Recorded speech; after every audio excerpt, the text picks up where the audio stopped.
Assalamualaikum.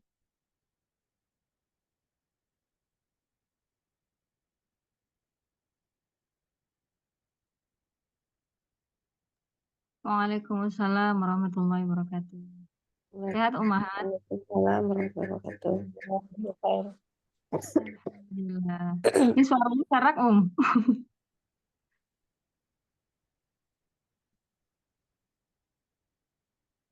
Siapa, Om? Ya Nyayu. Kenapa? Suaranya agak serak nih ya. Enggak, Oh enggak, ini kali apa? Koneksi kali lagi hujan. koneksi ya. Iya. Sebentar lagi ya, sambil nunggu yang lain ya Nah, ya.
Insya Allah 3 menit lagi ya ya.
Bismillahirrahmanirrahim. Kita mulai aja ya. Assalamualaikum warahmatullahi wabarakatuh. Alhamdulillah. Alhamdulillahilladzi arsala rasulahu bil huda wa dinil haq. Yuzhirahu 'ala ad-dini kulli wa kafa billahi syahida. Asyhadu an la ilaha illallah wa asyhadu anna Muhammadan abduhu wa rasuluh. La nabiyya ba'da amma ba'd. Rabbi shrah li sadri wa yassir li amri wahlul 'uqdatam min lisani yafqahu qawli. Kita buka kajian kita dengan membaca Ummul Kitab. A'udzubillahi minasyaitonirrajim. Bismillahirrahmanirrahim. Alhamdulillahirabbil alamin. Arrahmanirrahim. Maliki yaumiddin. Iyyaka na'budu wa iyyaka nasta'in. Ihdinas siratal mustaqim. Siratal ladzina an'amta 'alaihim ghairil maghdubi 'alaihim waladdallin.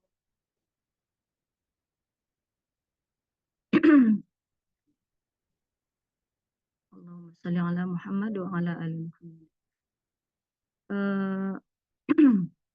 Alhamdulillah pagi ini, alhamdulillah ya, umat ya, Allah masih memberikan nikmat pada kita semua ya, nikmat iman yang tidak terhingga ya, nikmatnya, nikmat segala-galanya ya. Kemudian nikmat sehat, alhamdulillah. Mungkin ada beberapa umahat ya kemarin saya lihat di statusnya gitu ya, mengalami sakit gitu ya, kemudian ditimpa musibah dan lain sebagainya. Semoga Allah mudahkan urusannya ya, kemudian Allah angkat derajatnya ya, kemudian Allah hilangkan kesedihannya ya. Semoga menjadi penggugur dosa juga ya ya. Pagi ini insya Allah kita akan lanjutkan materi kita tentang mencintai Allah. Masya Allah ya, ilmu tingkat tinggi semua ya ya. Jadi amalan hati itu ilmu tingkat tinggi semua ya. Dan itu belajarnya sampai mati ya. Bukan hanya sebatas sampai kita tahu ilmunya gitu ya, tapi memang itu mengamalkannya itu sampai kita wafat ya. Sampai kita menghadap Allah itu selalu menjadi cambuk terus buat kita, motivasi. Nah, salah satunya adalah dengan mengulang-ulangnya murojaah ya ya. Murojaah. Mungkin saya sering ini ya kalau di grup itu di Zoom ya. Pernah kita bahas. Padahal sebelumnya ada juga yang baru belum pernah bahas gitu ya. Maksudnya mungkin bagi umahat yang udah lama nih ya, yang sudah sering membahas gitu ya. Bahkan ada umahat yang mengulangnya itu sampai 3-4 kali, bahkan sampai lebih ada. Ya Masya Allah gitu ya Dan memang ilmu itu memang bukan sampai di sini aja, tapi memang untuk sampai meninggal. Ilmu amalan hati itu akan terus kita berlatih terus gitu ya ya. Latihan terus karena memang enggak kita bukan seorang malaikat ya. Kita diberikan hawa nafsu, maka tentu kita akan butuh cara latihan terus-menerus ya, sampai memang kita bisa melaksanakannya dengan sebaik-baiknya. Meskipun itu dikatakan manusia yang paling baik itu bukan yang udah baik ya, tapi selalu memperbaiki diri. Ya, memperbaiki diri. Ketika dia futur, dia tahu cara untuk meningkatkan keimanannya. Ketika dia jatuh gitu ya, dia tahu cara bagaimana dia bangkit.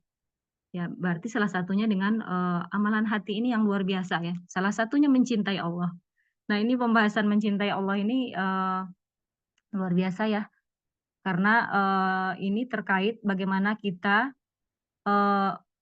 bisa bersegera. Nah, ini kan kalau orang mencintai itu kan selalu disebut-sebut namanya. Selalu apa yang dia inginkan tuh dikerjakan, disegerakan gitu ya ya. Itu kan sebenarnya esensi orang mencintai itu seperti itu. Nah, masalahnya orang mencintai itu sama nggak dengan dicintai? Terkadang orang bertepuk sebelah tangan ya.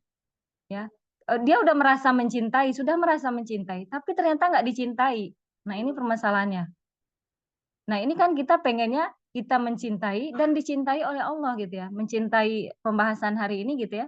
Bukan hanya sebatas apakah kita sudah merasa wah kita udah ini nih. Semuanya udah dijalankan nih gitu ya.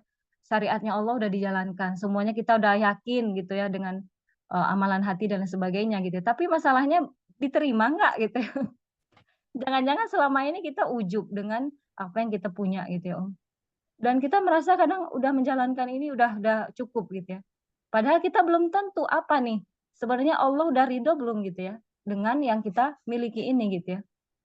Dan penyakit orang yang berilmu, ketika dia dikasih ilmu sama Allah gitu ya, diberikan kelebihan gitu ya, itu rata-rata penyakitnya itu jatuhnya ujub. Nauzubillah summa nauzubillah. Betapa banyak orang yang diberikan nikmat yang banyak gitu ya, kelebihan yang luar biasa. Dia bisa ini, terus dari sisi harta ini banyak gitu ya, dari sisi ilmu banyak, dari sisi ini banyak gitu ya, selalu menolong orang, tapi ternyata dalam hatinya apa? Pengakuan dan pengakuan untuk sebuah pengakuan. Nauzubillah. Kita pengen diakui gitu ya, kita pengen kita tuh udah hebat, udah luar biasa gitu. Padahal sebenarnya kata Allah lebih mulia nih orang yang dia biasa-biasa aja dipandang oleh manusia, bahkan diremehkan gitu ya. Makanya Allah menyebutkan dalam hadis, banyak hadis yang disebutkan bahwa penduduk surga itu kebanyakan dari orang-orang yang lemah, orang-orang yang miskin, orang-orang yang diremehkan. Gitu ya Om. Sedih gitu kadang. Terkadang kita diri kita aja, saya bercermin dari diri pribadi gitu ya. Saat diberikan kelebihan kadang ini gitu ya, ada muncul rasa tiba-tiba ujub, itu emang penyakit hati ya ya. Nah ini penyakit hati ini kan memang diobati dengan amalan-amalan hati ini gitu ya, maksudnya selalu mengingat ya, salah satunya keikhlasan.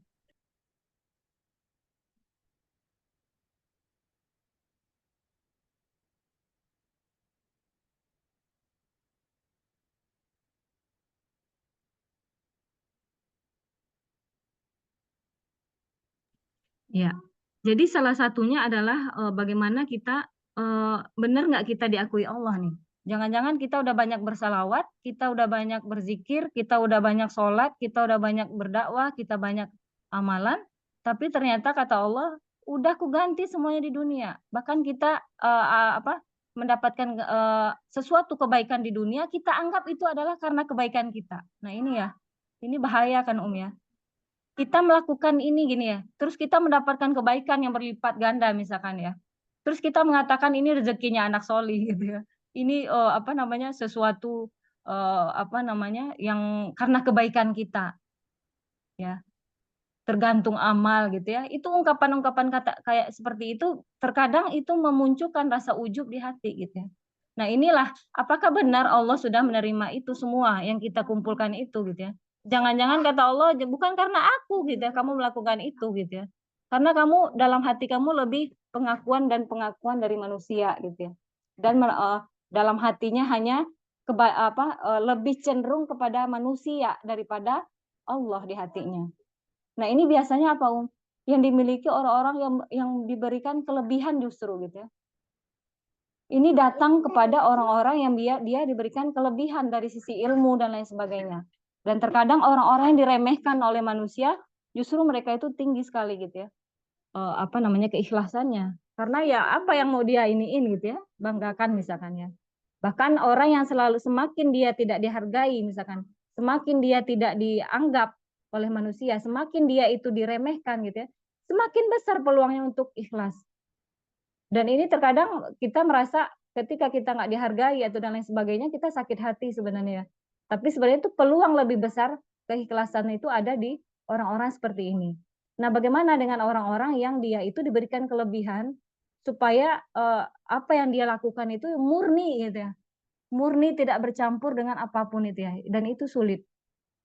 Dan mungkin kita sering dengar ya ya, kayak misalkan siapa tuh istrinya, saya pernah ini gitu ya, nonton gitu ya, pernah di beranda muncul tiba-tiba gitu ya, istrinya Koh Denis ya itu ya, siapa Yunda ya, Teh Yunda gitu-gitulah ya, yang Teh Yunda itu dia bilang gini, dulu aku gitu ya merasa pengen begini, pengen begitu, keinginan hati harus dipenuhi gitu ya, terus merasa ya keikhlasannya kurang gitu ya. Kemudian Allah uji dia tidak diberikan diberikan keturunan setelah perjalanan yang cukup panjang gitu ya, berapa tahun dia menikah belum dikarunia anak, justru dia itu berpikir di situ, berenung di situ, apa sebenarnya gitu ya. Ternyata sampai kesimpulan dia bilang, ikhlas yang kurang gitu ya. Mungkin dia selama ini ya masih ada pengakuan dari manusia. Kalau ini pengennya kenikmatan itu ya dari sesuatu untuk ya dunianya gitu ya. Tapi ternyata ketika dia sampai di titik ya udahlah semuanya Allah, untuk Allah gitu ya. Mau dia seperti apa, terkenal dan lain sebagainya, itu dia udah nggak ini ya, sudah nggak menjadi perhatian lagi. Karena apa? Sudah semuanya untuk Allah. Pada saat itu di titik itu, masya Allah gitu ya, Allah berikan dia sampai dia hamil gitu ya. Ya itu salah satu wasilah ya. Bukan berarti karena kita ya Allah berkehendak begini gitu. Itu wallahu alam ya, Allah berkehendak terhadap siapapun itu sebenarnya ya bagaimana Allah berkehendak. Kalau manusia hanya bisa mencari wasilah gitu ya Umi. Nah ini terkadang orang-orang yang diberikan kelebihan ya, itulah salah satunya ya ujian hati ya. Ujian hati yakni keikhlasannya. Bisa dari itu tadi ya, rasa ujub dan lain sebagainya. Nah, kalau mencintai Allah gitu ya, kalau kita mau jujur gitu ya, berapa waktu yang kita gunakan untuk perkara yang Allah cintai? Coba kalau kita hitung waktu kita, berapa perkara, hal-hal yang kita gunakan untuk membuat Allah ridho terhadap kita? Ya. Jangan-jangan kita rajin sholat, rajin puasa, rajin semuanya gitu ya, tapi menyakiti hati orang lain misalkan. Atau menggunjing orang lain. Gibah. Karena dosa lisan ini na'udzubillah sama na'udzubillah. Salah satu dosa besar ya.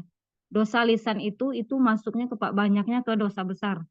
Salah satunya kita udah baik-baik gitu ya. Tiba-tiba ada seseorang yang kemudian menjadi obrolan, terus digibah, digunjing dan lain sebagainya. Akhirnya apa?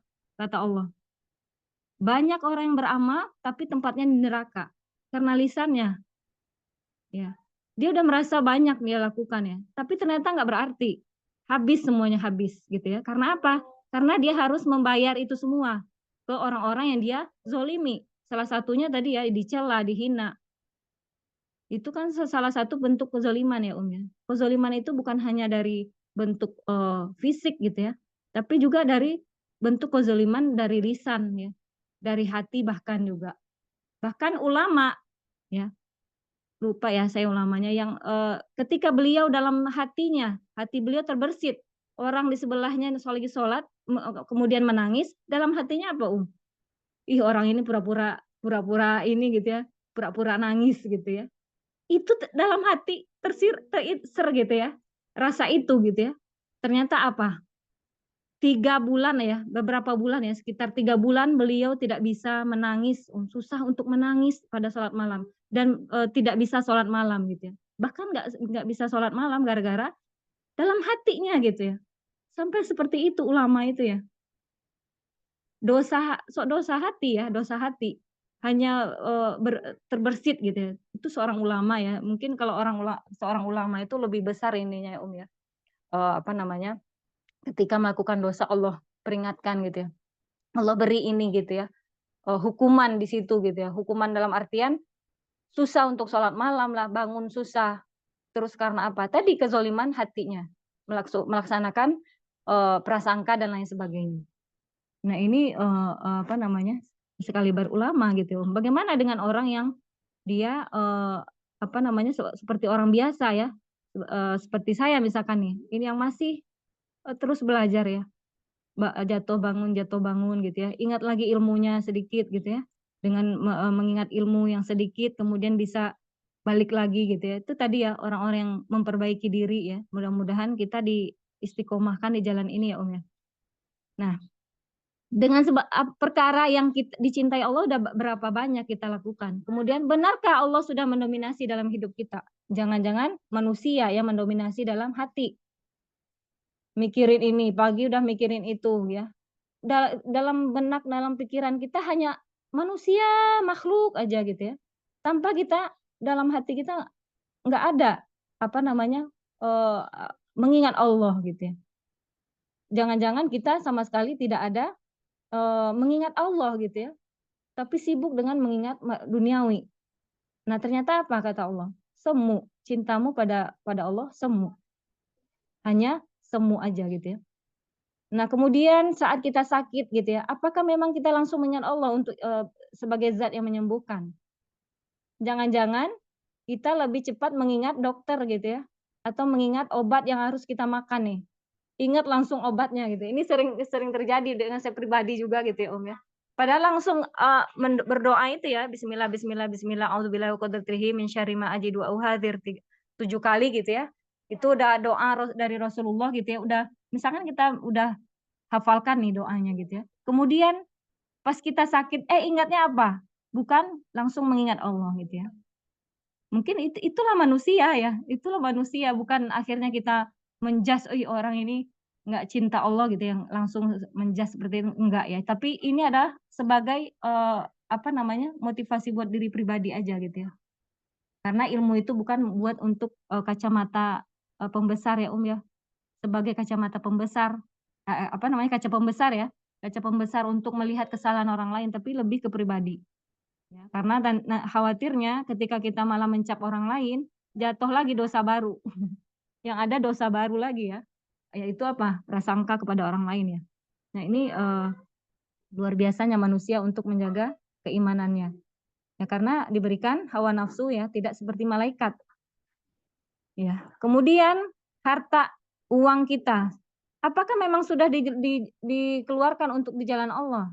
Ya, jangan-jangan uang kita habis selama ini untuk kebutuhan duniawi saja tanpa memperhatikan hak-hak Allah. Padahal nih udah udah kewajiban zakat nih dengan harta kita yang banyak. Udah nisabnya udah sampai 85 gram misalkan.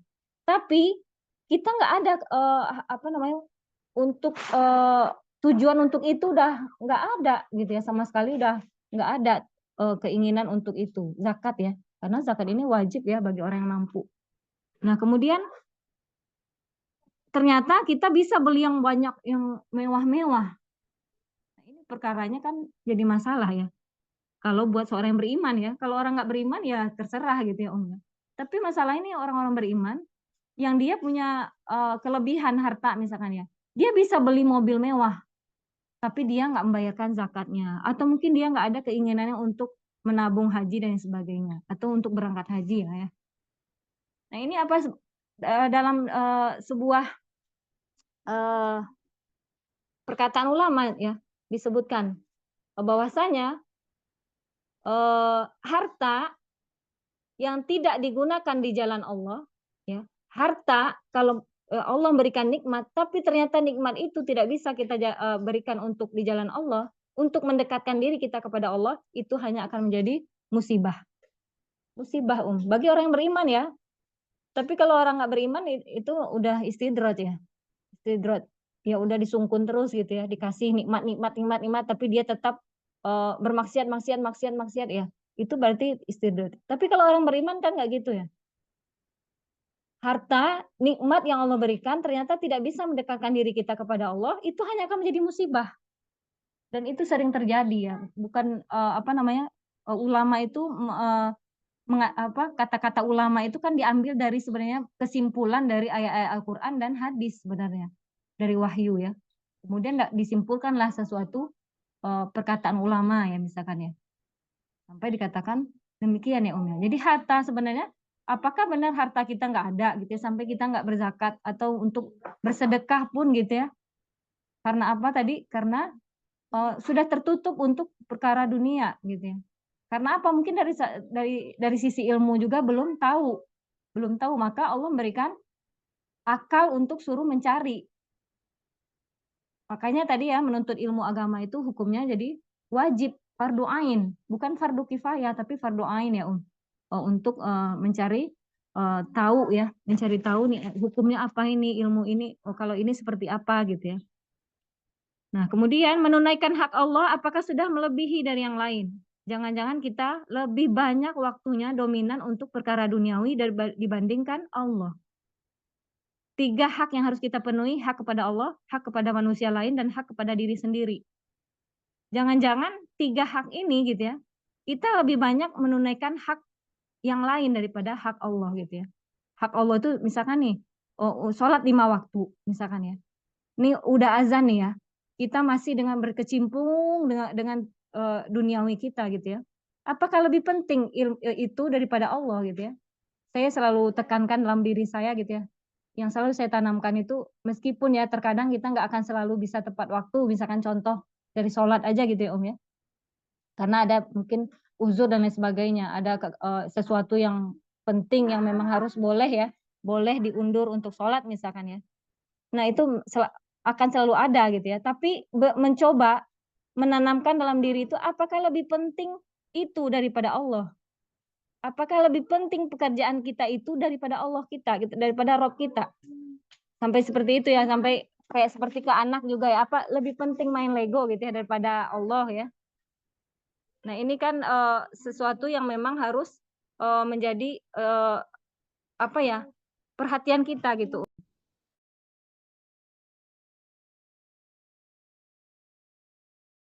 Nah, apakah memang waktu kita, jangan-jangan waktu sisa kita itu baru kita berikan untuk Allah, waktu sisa. Waktu yang begitu banyak, tapi waktu sisa ya kemudian kita berikan untuk Allah. Berarti gini, jadi gimana kalau misalnya kita sibuk kerja? Ya ketika kita bekerja, diniatkan karena Allah dari tadi ya salah satunya untuk memberikan nafkah buat ayah gitu ya. Kalau untuk perempuan misalkan karena ekonomi yang memang sulit, kemudian dia harus bekerja misalkan ya. Maka salah satunya itu adalah sebuah ibadah juga, bernilai di sisi Allah. Bahkan disebutkan ada keringat yang dikeluarkan oleh seseorang gitu ya, yang dengan dia bekerja itu gitu ya, akan menggugurkan dosanya yang tidak bisa digugurkan dengan amalan lain, ada ya. Tapi hadisnya itu saya lupa derajatnya ya, disebutkan seperti itu.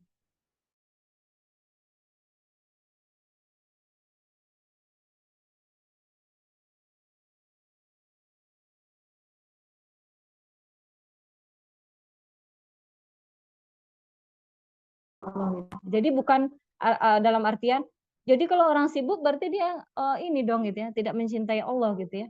Tapi ya tadi ya, bagaimana dia melakukan setiap aktivitasnya itu, ya diniatkan karena Allah tuh ya. Bismillah gitu ya, makanya setiap hari itu ya dimulai dengan aktivitas dengan membaca basmalah, Bismillah ya. Semuanya dilakukan lillahi ta'ala.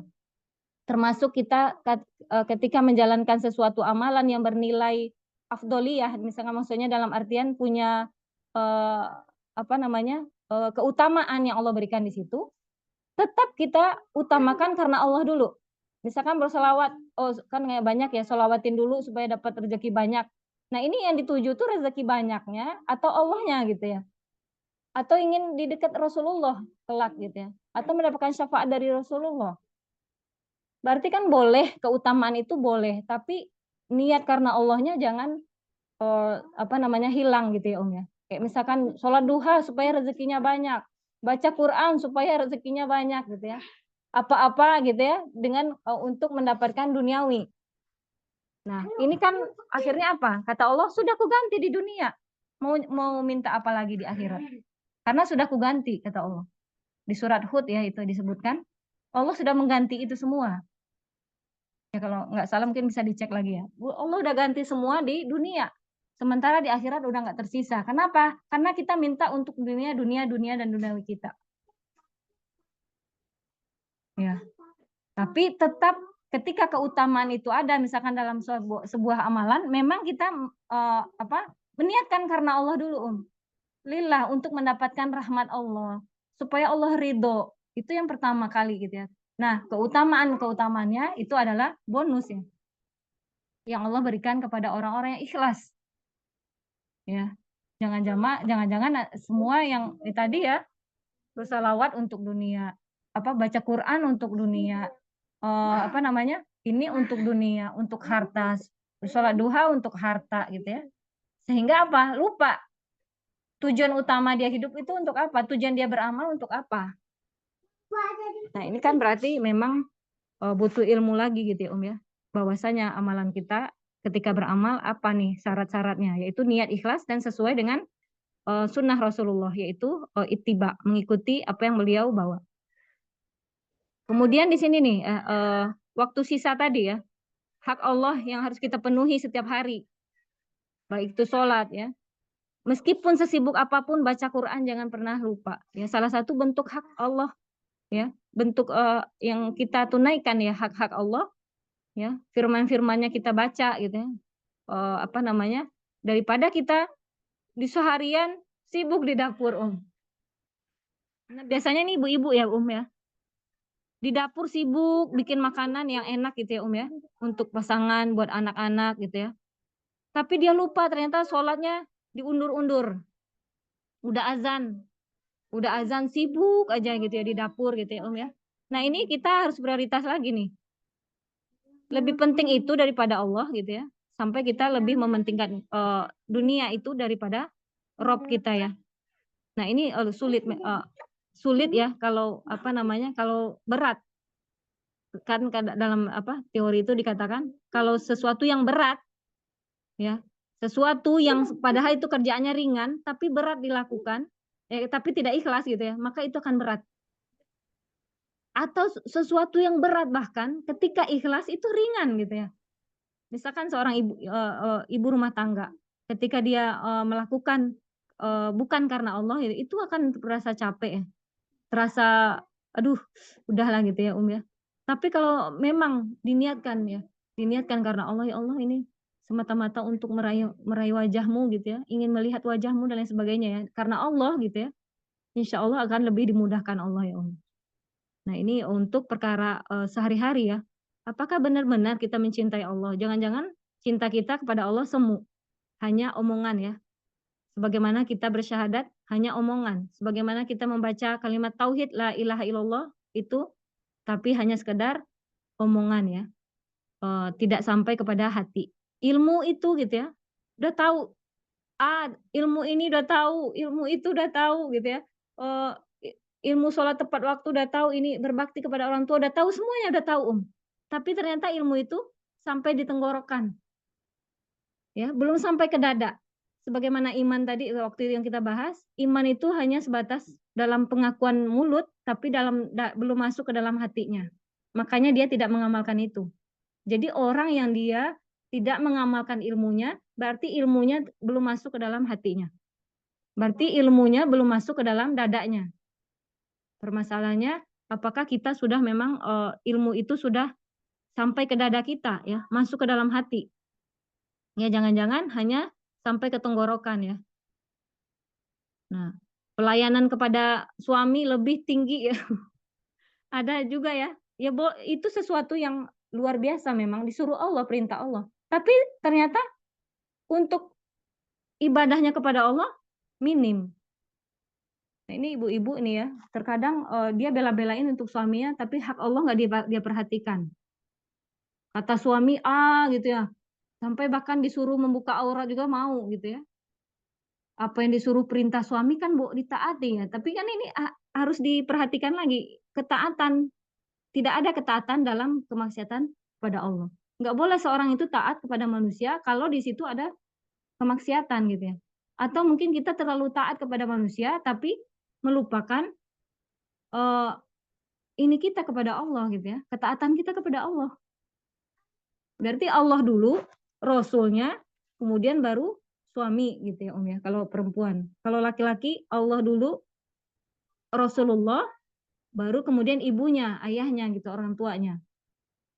Ini tangga-tangga ketaatan kita ya, yang memang harus menjadi perhatian. Ternyata kita terlalu besar kecintaan kita kepada manusia daripada kecintaan kita kepada Allah. Hati kita terlalu dipenuhi dengan manusia ya daripada Allah.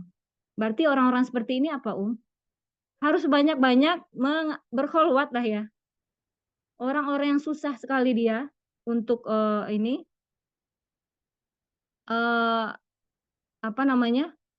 kecintaannya yang kurang kepada Allah, diperintahkan untuk banyak-banyak untuk berkholwat sama Allah, berduaan di tengah malam atau apalagi di waktu-waktu yang kalau bisa sepi ya. Jadi nggak harus selalu rame ya ya. Mungkin kalau orang yang sosial ya sifatnya ada kan ummahat yang sosialnya tinggi gitu ya. Nah ini agak susah ini ngobrol terus sama teman gitu ya.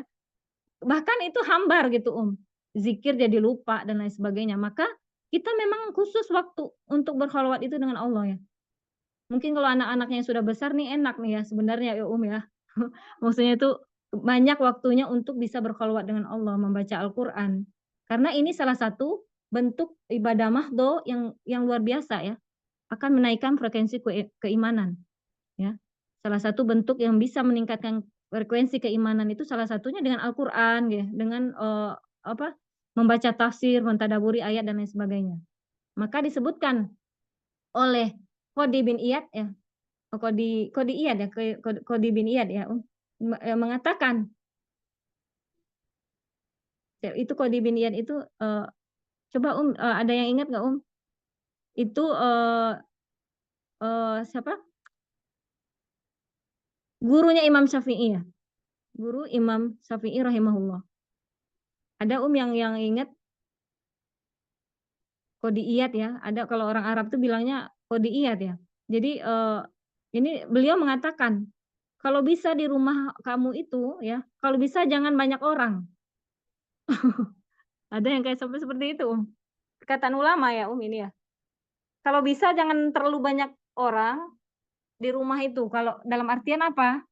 Ya, dalam artian supaya kita ada waktu kita untuk itu dengan Allah ya. Bukan berarti nggak boleh ya. Akhirnya apa? Oh, berarti gimana dong gitu ya sosial kita dengan manusia lain. Memang sosial itu dianjurkan tapi tadi ya waktu untuk Allah gitu kayak misalkan tadi ya menurut beliau nih seorang ulama gurunya Imam Syafi'i ya dikatakan kalau bisa jangan banyak orang di rumah gitu ya. Supaya apa tadi ya? Lebih cenderung untuk kita bisa banyak menghindar dari dosa salah satunya ya. Mungkin kalau rame-rame itu kan cenderung melakukan dosa ya, dalam artian ghibah dan lain sebagainya ya. Terus apalagi ya banyak ya ya, keburukan yang akan terjadi ya. Tapi bukan berarti akhirnya itu dinilai negatif semua ya. Itu kan kalau misalkan banyak orang salah satunya bisa untuk ada kajian gitu ya, membaca Al-Qur'an dan lain sebagainya. Ini dalam artian yang negatif ya, ya. Nah, kemudian kalau kita lihat di sini dalil mencintai Allah ya, itu ada di surah Al-Baqarah ayat 165. A'udzubillahi minasyaitonirrajim. Walladzina amanu asyaddu hubbalillah. Ya. Orang-orang yang beriman amat besar cintanya kepada Allah. Ya. Jadi hanya orang beriman yang besar kecintaannya kepada Allah. Cinta ini lahir dari apa? Ketika dia menyaksikan kekuasaan Allah, dia mengamati ya, memperhatikan hikmah-hikmah di balik setiap kejadian. Betapa besarnya ilmu Allah gitu ya. Yang betapa besar kecintaan Allah dan lain sebagainya, maka itu dia setelah dia mentadaburi, merenungi dan itu semua, maka dia akan berasa besar kecintanya kepada Allah.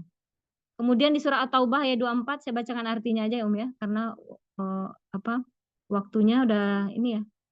Katakanlah jika bapak-bapakmu, anak-anakmu, saudara-saudaramu, istri-istrimu, keluargamu, harta kekayaan yang kamu usahakan, perdagangan yang kamu khawatirkan kerugiannya, dan rumah-rumah tempat tinggal yang kamu sukai, lebih kamu cintai daripada Allah dan Rasul-Nya, serta berjihad di jalannya, maka tunggulah sampai Allah memberikan keputusannya. Berarti kan Allah marah ya. Maka tunggulah sampai Allah memberikan keputusannya. Dan Allah Maha memberi petunjuk kepada orang-orang yang dan Allah tidak memberi petunjuk kepada orang-orang yang fasik. Surat At-Taubah ayat 24. Jadi jangan sampai bapak-bapakmu, keluargamu, semuanya, hartamu lebih kamu cintai daripada Allah. Sehingga kamu lupa dengan Allah karena mereka gitu ya. Karena nikmat yang Allah berikan kepadamu. Kemudian di surah Ali Imran ayat 31, katakanlah Muhammad, jika kamu benar-benar mencintai Allah, ikutilah aku. Niscaya Allah mengasihi dan mengampuni dosa-dosamu.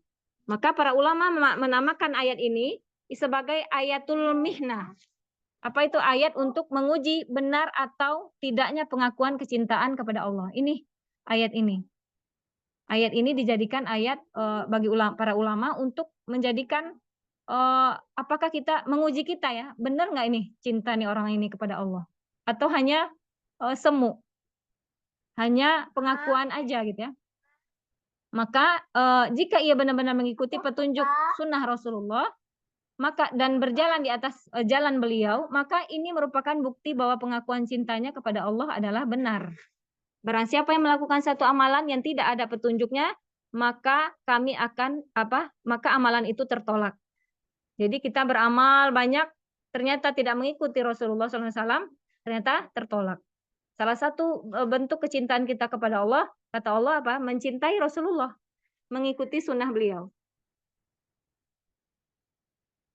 Nah, jadi berarti ketika kita mencintai Allah, kita akan disibukkan dengan apa yang dia cintai. Begitupun sebaliknya. Ketika kita tidak mencintainya, maka kita disibukkan dengan sesuatu yang menjauhi kita dari Allah.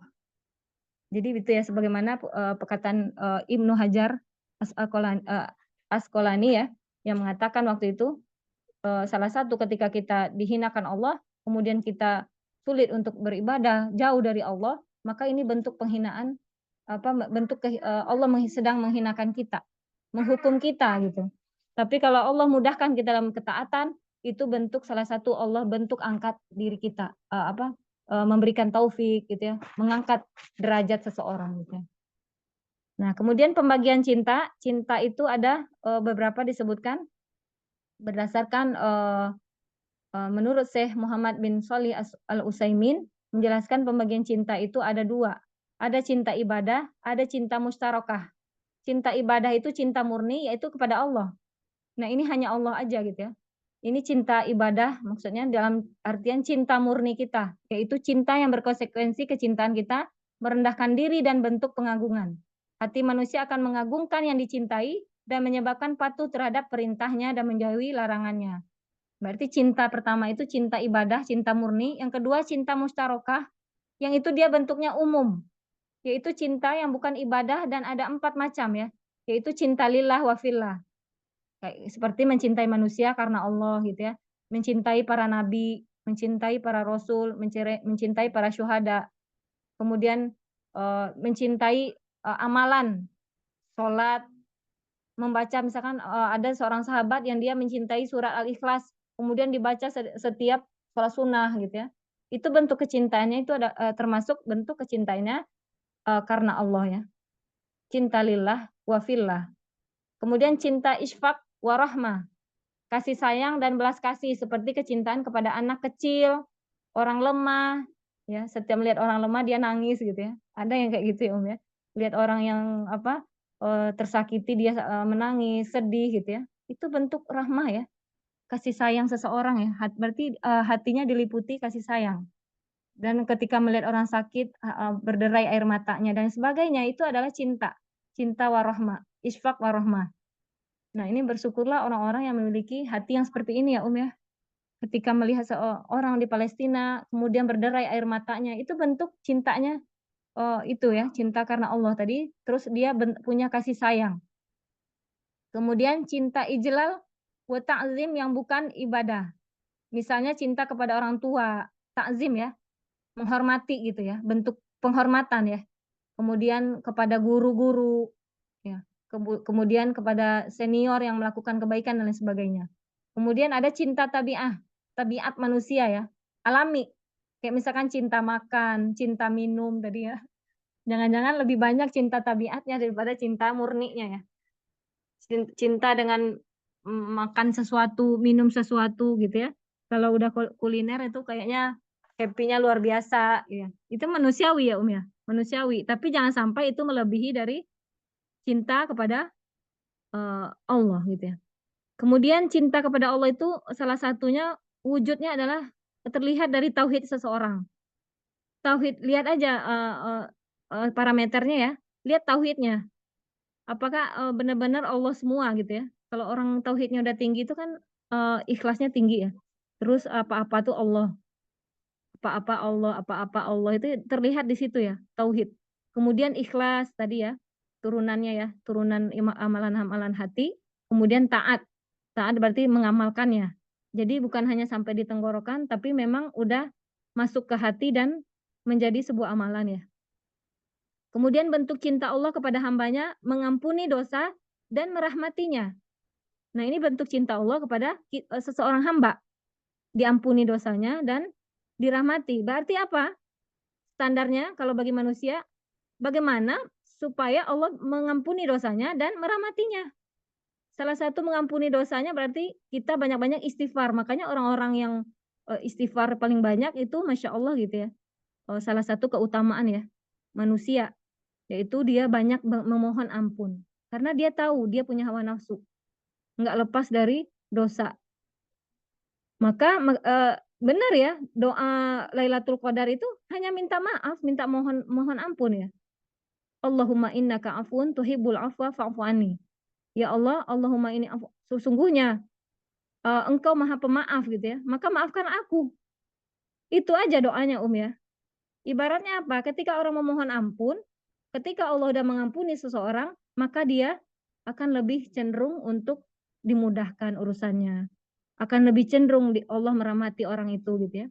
Karena orang yang tidak memohon ampun berarti dia merasa sudah suci. Karena manusia nggak ada yang suci gitu ya. Yang lepas dari dosa nggak ada. Sehari aja gitu ya, ada aja gitu ya. Yang anak lah yang bikin ujian kita gitu ya. Atau dari sisi pasangan atau dari sisi tetangga lah gitu ya. Dari keluarga besar. Itu menjadi semuanya ujian gitu ya. Nah, bagaimana ujian ini bisa menjadi nikmat ya. Itu bagaimana sikap seseorang menyikapi itu gitu ya, Nah, ini ya. Menurut Ibnu Taimiyah rahimahullah berkata, barang siapa yang dicintai oleh Allah, maka ia akan dipekerjakan oleh Allah.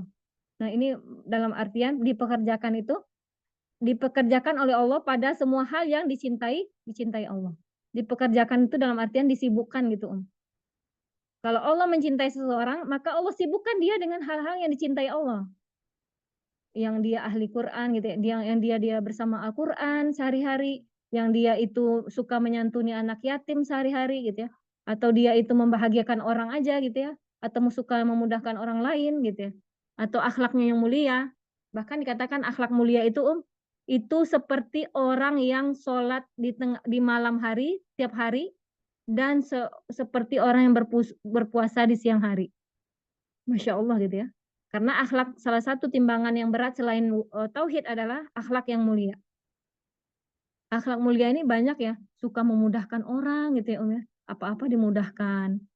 Ya, kayak misalkan dia menjadi seorang pemimpin, suka memudahkan orang. Mudah aja gitu urusan sama orang ini misalkan.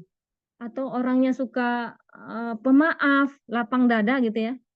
Gampang sekali memaafkan gitu ya. Itu kan derajatnya tinggi ya. Jadi orang yang derajat tinggi itu dalam Al-Quran di surat Al-Baqarah ya.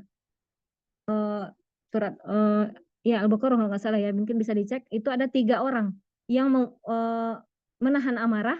Nah, ini yang sulit-sulit semua. Terus yang memaafkan dan kemudian bersedekah dalam waktu sempit, dalam ini ya, ketika dia Maaf, itu surat Al-Imran ya, 103.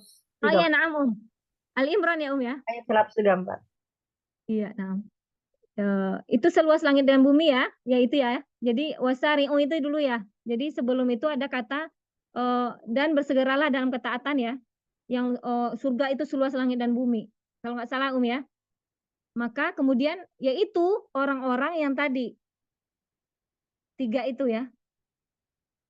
Itu saya pernah nulis tapi saya lupa lah gitu kan ya, manusiawi ya ya. Jadi orang yang tadi memaafkan, suka dermawan, dan orang yang suka tadi memaafkan orang. Karena itu derajatnya tinggi-tinggi semua ya. Derajat orang yang seperti ini derajatnya tinggi. Ya, ini masalahnya nih orang menahan amarah ini ya salah satu juga yang luar biasa. Makanya kata Rasulullah ya, la taqdab walakal jannah. Nah, ini luar biasa nih, apalagi ibu-ibu di rumah yang punya anak yang dia itu masih belum sempurna akalnya ya akan menguji keimanan gitu ya. Nah, ini juga salah satu orang yang akan dinaikkan derajatnya, yang tinggi derajatnya. Ya. Nah, kemudian sejatinya manusia itu terkadang suka lupa ya melibatkan Allah dalam setiap urusannya. Karena ini aja ya, lupa aja gitu ya. Bahkan berzikir juga lupa. Bisa lupa, teralihkan gitu. Bisa teralihkan. tiba-tiba pas ini teralihkan lagi gitu ya. Setiap mau sholat ada aja gangguannya. Setiap ini ada, ya itu ya. Salah satu bentuk bagaimana seseorang itu benar-benar nggak ini orangnya gitu ya. Memprioritaskan mana yang penting atau enggak gitu ya.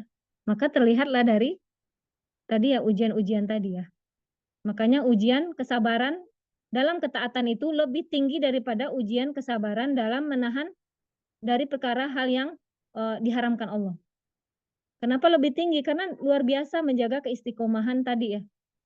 Untuk dia bisa sholat malam terus-menerus itu kan luar biasa. Atau bapak-bapak yang ke masjid aja nih, yang luar biasa ujiannya gitu ya. Bagaimana dia harus terus-menerus ke masjid dalam kondisi cuaca yang dingin dan lain sebagainya gitu ya. Nah ini kan sesuatu lebih tinggi ya kesabaran dalam ketaatan itu dibanding kita menahan supaya kita nggak riba, kita menahan supaya kita nggak syirik, itu lebih di bawah orang yang tadi dia continue dalam ketaatan. Ya. Kemudian dalam hadis disebutkan Rasulullah SAW melihat sebagian sahabatnya berlambat-lambat untuk sholat. Lalu beliau bersabda, bersegeralah kalian untuk sholat dan sempurnakanlah sholat bersamaku. Jangan menjadi masbuk, sehingga orang-orang yang datang setelah kalian juga bisa menyempurnakan sholatnya. Orang-orang yang senantiasa berlambat-lambat untuk sholat, sungguh Allah akan akhirkan semua kebaikan untuknya. Ini digarisbawahi ya Om.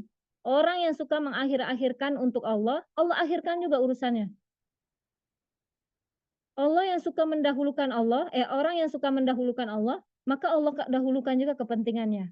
Maka nggak heran ketika orang-orang yang mendahulukan Allah gitu ya, kita lihatlah gitu ya, di sekitar kita orang-orang yang dia bagaimana ininya gitu ya,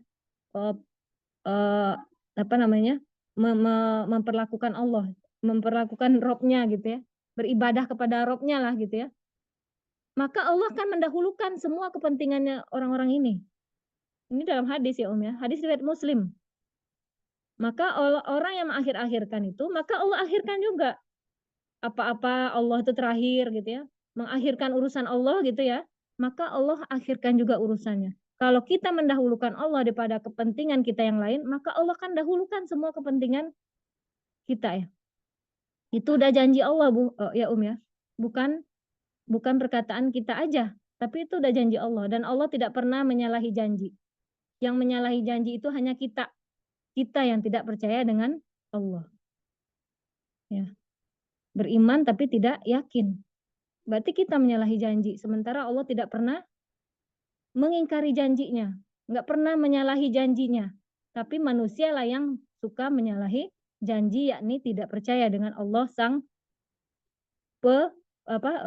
yang menepati janji.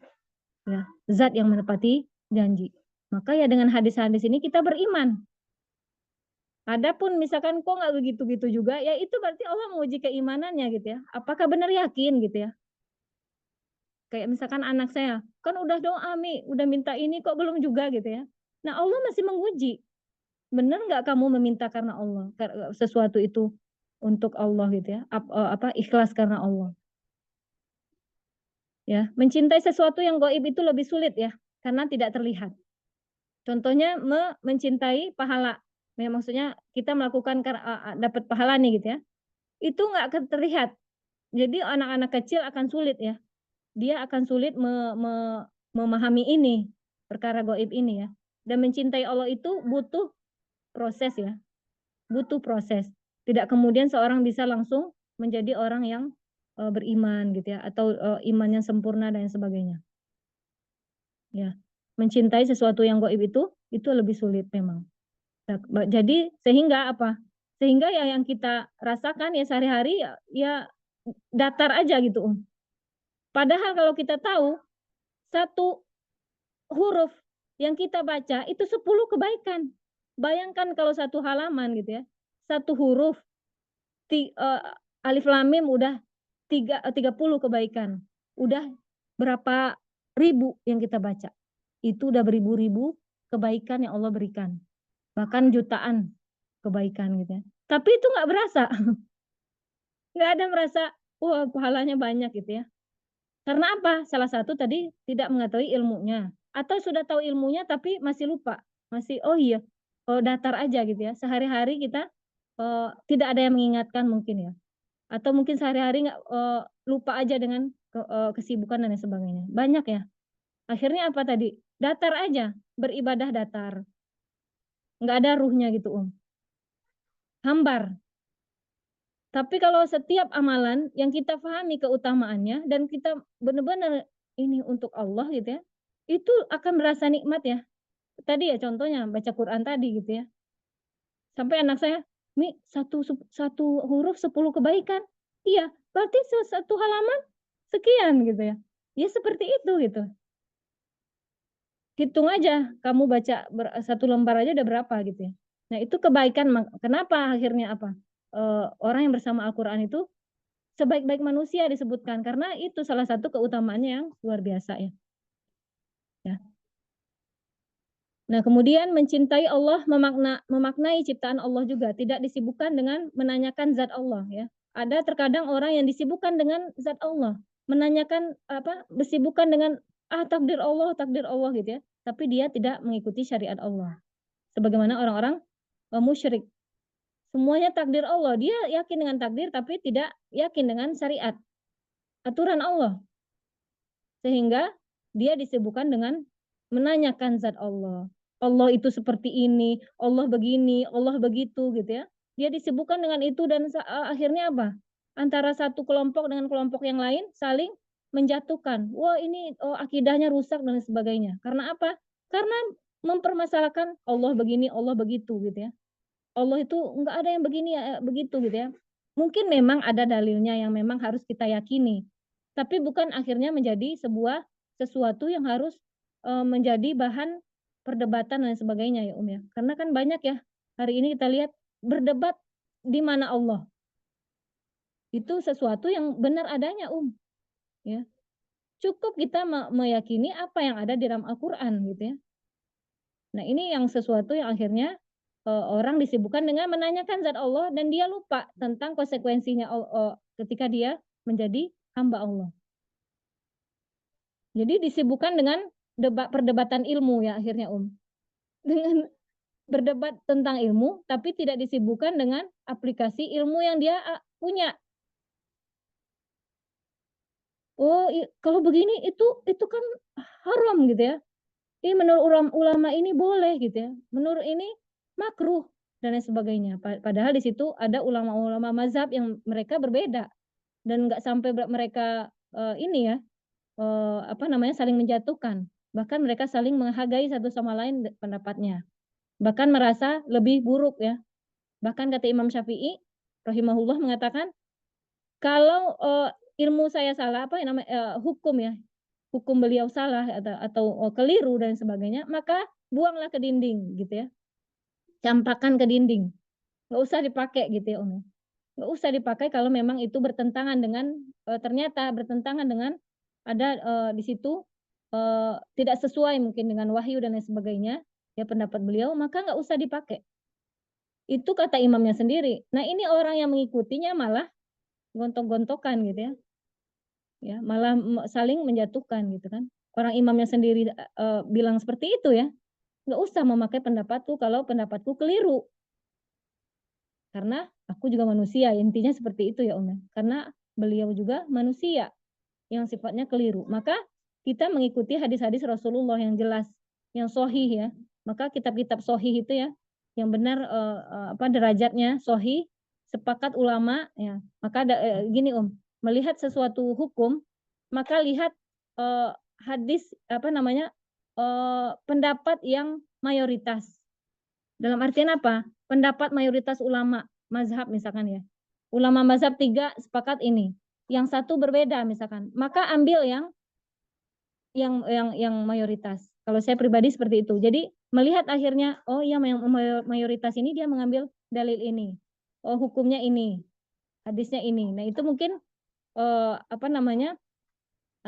butuh proses juga ya. Ada ilmunya lagi untuk kemudian kita belajar dengan ustadz mungkin ya atau ustazah yang mumpuni ya terkait dengan hadis dan lain sebagainya. Ya. Kemudian tadi ya tidak disibukkan dengan menanyakan Allah, zat-zat Allah tapi dirinya ternyata ke masjid aja enggak, ya.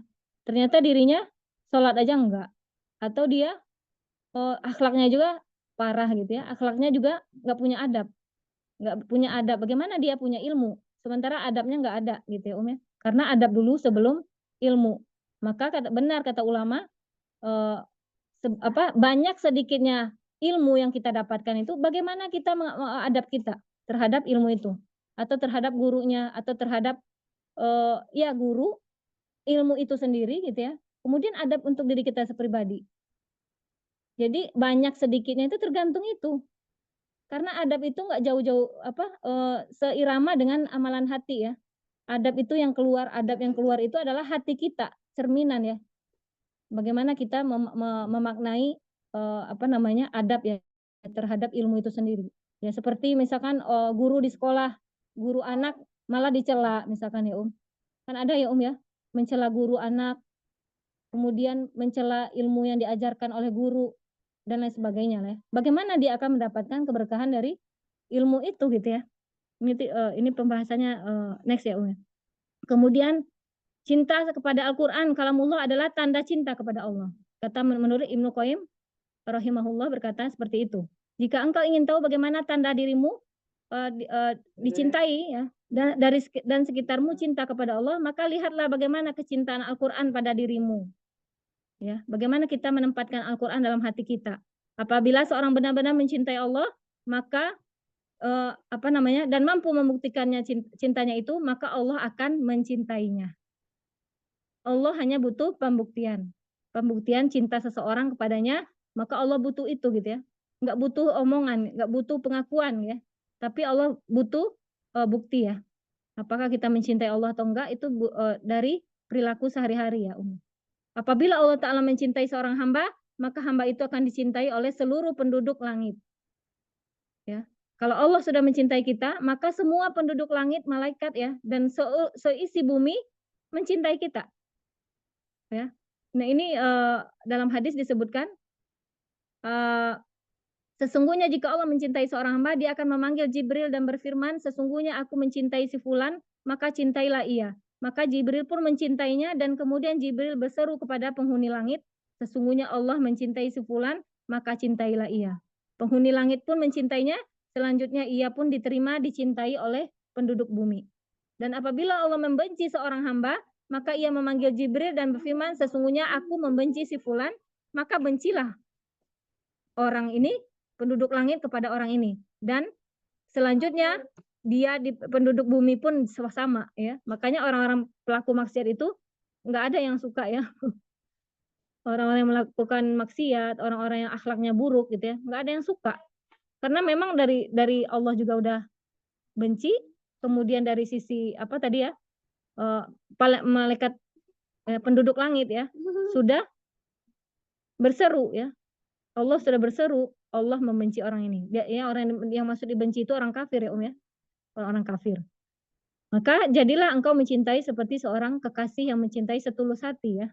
Bukan sebagaimana pedagang yang hanya mengharap keuntungan atau seorang budak yang hanya takut. Takut aja tapi nggak memunculkan cinta ya. Karena ketakutan. Ketakutan aja tanpa di situ ada rojak ya. Ada pengharapan kepada Allah. Hanya takut aja berarti belum ya. Nah ini disebutkan ya. Siapa yang mencintai sesuatu selain Allah, maka ia akan disiksa dengan sesuatu tersebut. Siapa yang mencintai sesuatu selain Allah, maka ia akan disiksa dengan sesuatu tersebut. Nah, kalau kita berlebihan cinta kepada anak, kita akan disibukkan dengan anak. Kalau kita terlalu mencintai pekerjaan, kita akan disibukkan dengan pekerjaan. Kalau kita terlalu mencintai suami, kita akan disibukkan dengan suami itu. Kalau kita terlalu mencintai semuanya, perkara-perkara duniawi, kita akan disibukkan oleh itu. Maka cintai Allah. Maka Allah akan mudahkan gitu ya. Mudahkan untuk semua penduduk langit dan bumi mencintai kita gitu ya ya. Dicintai Allah kita, apakah kita sudah dicintai Allah? Belum tentu. Karena apa? Karena tadi ya, ada konsekuensi yang harus kita buktikan. Perkaranya bukanlah bagaimana engkau mengaku mencintai Allah, tetapi perkaranya apakah engkau dicintai Allah? Menurut Ibnu Qayyim rahimahullah. Betapa banyak manusia mengakui merasa cinta, tapi tidak dicintai Allah. Ya. Jadi cintanya bertepuk tangan ya. Maka disebutkan dalam surah Ali Imran tadi, ini adalah ayat yang mulia menjadi hakim atas orang-orang yang mengaku mencintai Allah, namun ia tidak berjalan di atas sunnah Rasulullah SAW. Maka sesungguhnya ia telah berdusta, ya, dalam pengakuannya. Ya, ada orang yang tidak cinta kepada Allah, dia nggak cinta sama Rasulullah. Dalam artian apa? Tidak mengamalkan sunnahnya salah satunya, atau bahkan yang memang tidak mengakui Rasulullah. Sebagaimana banyak ya orang-orang yang kayak misalkan ahli sufi tasawuf yang tasawuf dalam artian kan banyak ya, katanya tasawuf itu banyak. Ada yang tasawuf itu sampai bahkan mengingkari Rasulullah, ada. Itu yang udah sesatnya ya ya. Yang sampai dia mengatakan ada penyatuan diri dengan Allah. Nauzubillah summa nauzubillah. Nah, ini ada juga yang mengatakan tasawuf itu ada yang masih murni. Saya nggak tahu juga ya bagaimana tentang tasawuf ya. Mungkin umahat di sini juga ada yang paham ya. Nah, ini ada yang memang sampai seperti itu. Mengatakan dia bersatu dengan Allah. Kan itu dah sesuatu yang menyesatkan ya. Atau dia tiba-tiba pokoknya Allah aja gitu ya, nggak mau mencintai Rasulullah. Sebab itu Allah berfirman, katakanlah hai Muhammad, jika kalian benar-benar mencintai Allah dan maka ikutilah aku, niscaya Allah akan mencintai kalian. Yakni kalian akan mendapatkan hal yang lebih dari apa yang kalian inginkan tadi ya. Ini surat sebagai ayat cinta ya, ayat cinta kepada Allah. Nah, maka di sini disebutkan ada beberapa sebab yang bisa kita datangkan cinta Allah. Ada beberapa menurut Imam Ibnu Qayyim Al-Jauzi ya, ada 10. Yang pertama, membaca Al-Quran dengan penuh tadabur. Ya, membaca Al-Quran dengan penuh tadabur dan memahami maknanya. Kemudian bertakarub, mendekatkan diri kepada Allah dengan mengerjakan perkara-perkara yang sunnah. Seperti perkara sholat rawatib yang 12 rakaat itu ya. 2 rakaat sebelum subuh, 2 rakaat sebelum asar, sebelum zuhur, 4 rakaat sebelum zuhur, 2 rakaat setelah zuhur, kemudian 2 rakaat setelah maghrib dan 2 rakaat setelah isya. Itu ada dalam hadis ya. Maka dia akan dibangunkan surga baginya. Nah, ini amalan nafilah seperti ini kalau dijaga, masya Allah gitu. Nah, bagaimana bisa kuat melaksanakannya tadi ya? Menumbuhkan tadi itu rasa kecintaan kepada Allah tadi ya. Apakah lebih penting Allah daripada yang lain? Nah, menumbuhkan itu ya, menanamkan. Kemudian senantiasa berzikir ya. Zikir-zikir apa nih harian yang menjadi kita amalkan? Kalau orang sibuk gimana gitu ya, misalkan kalau sibuk bekerja misalkan ya bisa aja ya, waktu-waktu kosongnya dipakai untuk baca Quran misalkan ya, atau mungkin waktu-waktu kosongnya bisa dipakai untuk berzikir dulu ya.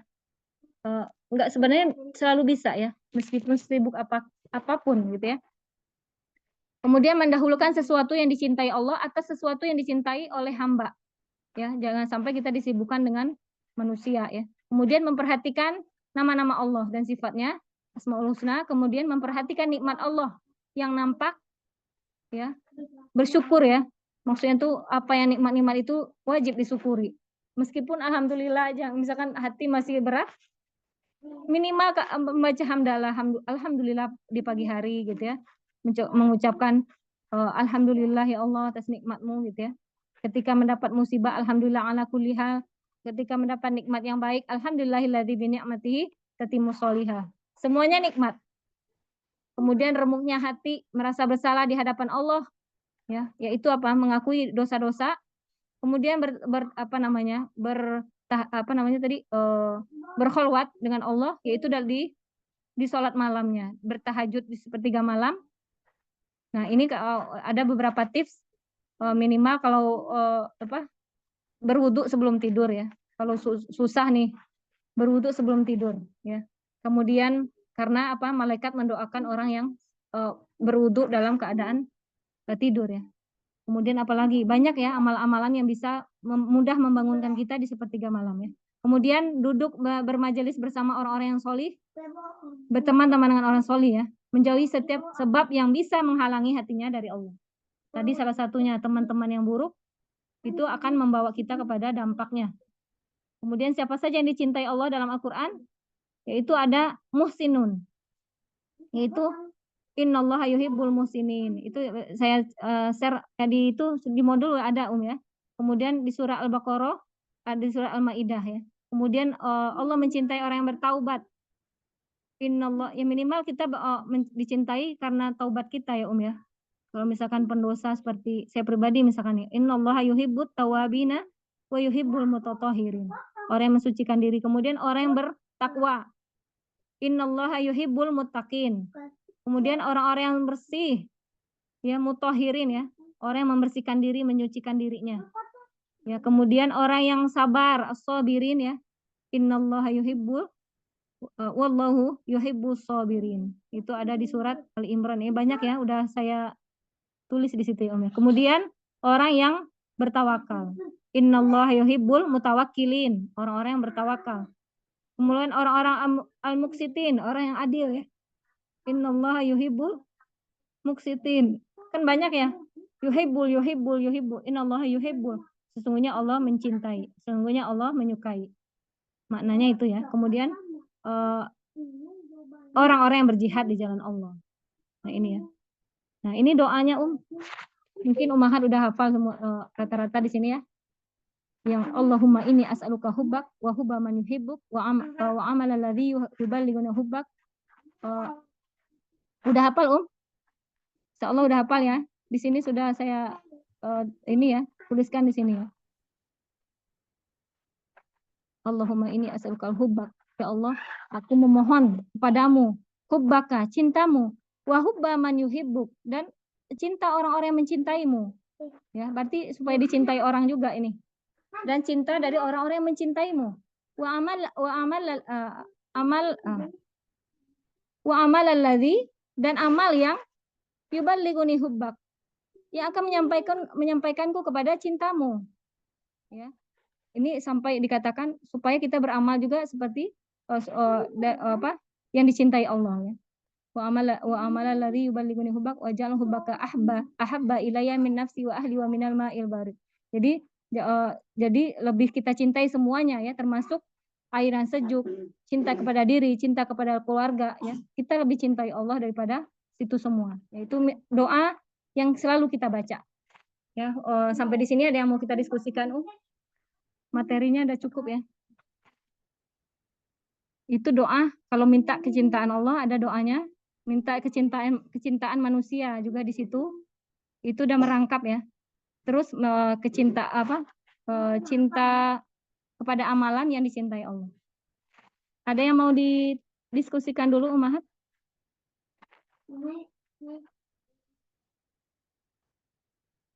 Saya Ustazah.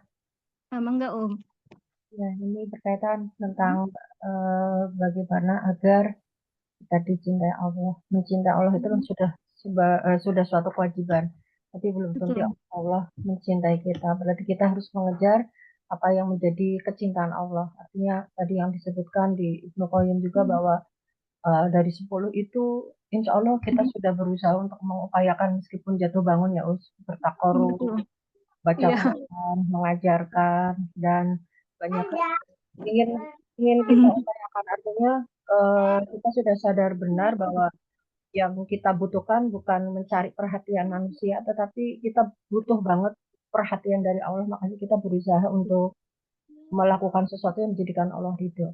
Tetapi tadi ada yang menarik ya, Ustaznya, di awal itu dikatakan bahwa ketika kita merasa futur, maka kita punya cara bagaimana agar kita bisa mengembalikan menjadi sehat. Kemudian ketika kita jatuh, kita punya cara bagaimana agar bangkit. Tetapi masalahnya ketika kita sedang berusaha untuk berjuang di jalan Allah, misal ya, sedang berusaha bersungguh-sungguh, kita belajar kemudian mengajarkan. Tapi dalam dalam hatinya itu masih merasakan kesedihan, masih merasakan sendiri, masih merasakan hal-hal yang manusiawi ya, yang justru melemahkan. Nah, melemahkan, betul. Ya, itu hal seperti itu yang melemahkan diri sebenarnya. Jadi jasadnya, pikirannya, dia berusaha untuk selalu berjuang di jalan Allah, berusaha untuk mencari ridha Allah, tetapi di sisi lain ada hal-hal yang Hatinya remuk.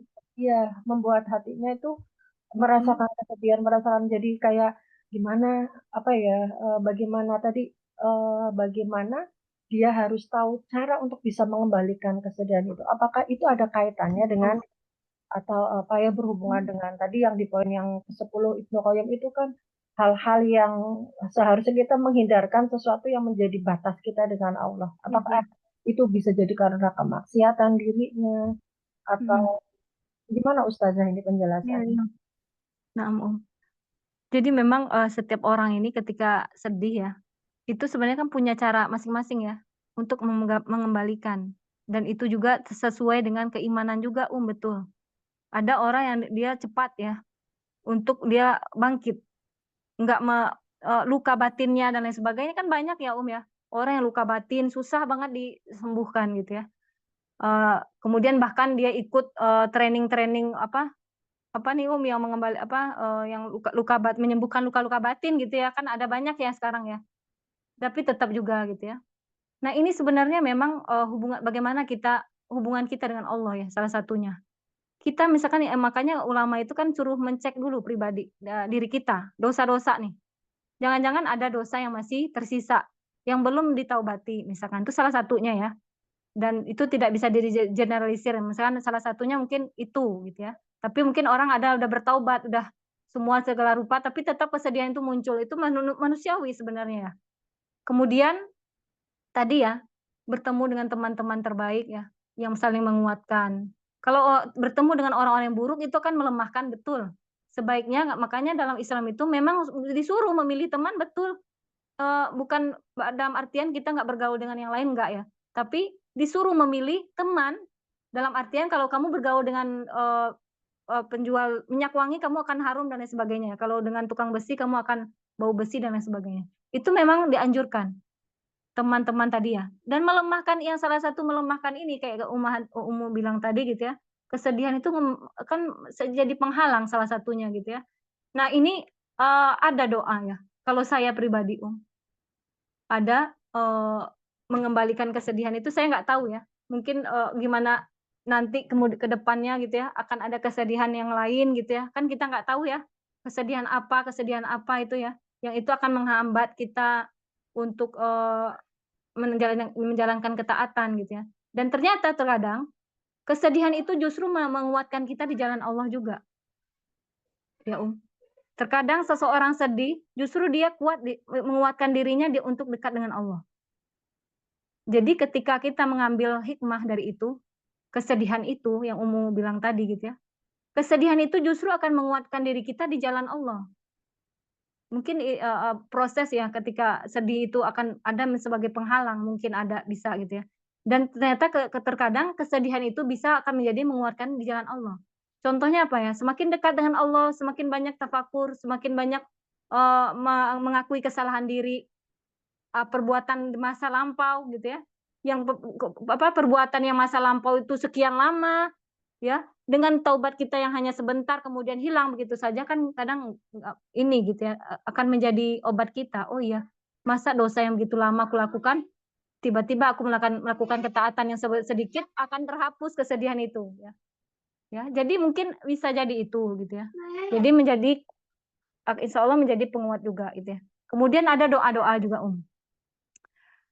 salah satu yang lain lagi ya, mengingat kematian ya. Ya Allah, besok aku kan mau mati gitu ya. Besok aku kan mati gitu ya. Sampai berapa lama sih aku hidup gitu ya. Masa dengan hal yang seperti ini aku akan tukarkan dengan kenikmatan yang akan aku dapatkan di akhirat. Ya. Kesedihan aku dengan yang berlarut-larut ini akan menghambat aku menuju taat kepadamu, akan menghalangi akan menukar dengan sesuatu yang nggak ada batasnya. Padahal besok aku mau mati nih gitu ya. Mungkin sedetik lagi aku mau mati. Sedetik lagi itu senjata yang ampuh juga. Kalau saya seperti itu ya. Ketika penghalang-penghalang itu ada, kemudian saya berdoa. Ya intinya berdoa sih kalau saya pribadi Kalau enggak apa? Kalau masalah terkait dengan manusia, saya bilang begini, ya Allah, selamatkan aku dari orang-orang yang buruk. Selamatkan aku ya Allah. Ini kan salah satu fitnah dunia ya. Kesedihan yang kita rasakan itu fitnah dunia, Yang sengaja mengobok-ngobok hati kita yang membuat kita terobok-obok hatinya, yang apa namanya, akhirnya larut dalam kesedihan. Karena larut dalam kesedihan nggak boleh ya, karena akan ditunggangi oleh seton. Ya, kesedihan yang berlebihan nggak boleh, marah yang berlebihan nggak boleh, sedih benci yang berlebihan nggak boleh, karena itu akan ditunggangi seton mudah. Sehingga ketika kita ditunggangi setan, kita akan lemah. Ya nak, tolong Kak ya. Jadi tadi ya itu sengaja fitnah dunia itu akan mengobok-obok hati kita setiap hari. Maka kita jangan nggak mau ya fitnah dunia ini. Makanya salah satu ya banyak ya. Saya tadi ya doa itu paling menjadi handalan ya. Kalau saya pribadi mungkin yang lain sama ya. Jadi jangan sampai kita fitnah dunia ini fitnah dunia ini akan mengobok-obok hati kita, menghambat diri kita, enggak. Ya, kita terlalu berharga ibaratnya terlalu berharga diri kita untuk sesuatu yang akan menghambat kita dari Allah. Kita terlalu bernilai untuk daripada sesuatu yang kita larut dalam sesuatu yang buruk gitu ya. Maka kita bangkit dari situ gitu ya. Terus apa lagi? Doa yang lain. Ya terserah padamu lah ya Allah. Aku kalau ya Pak, engkau maunya dalam artian gini ya, seperti itu ya. Ketika Rasulullah ketika di Taif itu ya, intinya apa?